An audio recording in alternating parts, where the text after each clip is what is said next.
So I was watching TikTok horror videos. I don't know why TikTok is recommending to me all these scary true crime stories, but one that it recommended was something that took place, I believe it was in the early 1900s. This predominant family, had a daughter, and they locked the daughter in this, room behind a padlock for 25 years, and the daughter didn't see sunlight, and she was malnourished, and,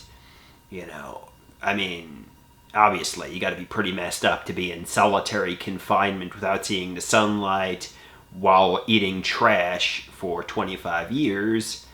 But, when the police finally discovered the extent of the crime, this person was still alive. Obviously, I'm concerned my years of solitude. I'm concerned my lack of interpersonal relationships, lack of financial independence, eating the worst foods could cause cancer or some life-threatening terminal illness. But look at this TikTok horror story. A woman is held hostage for 25 years, deprived of sunlight, deprived of food, and, she survived. So, as of my last physical in November of last year, it's now June of 2025. So it was probably about 8 months ago now.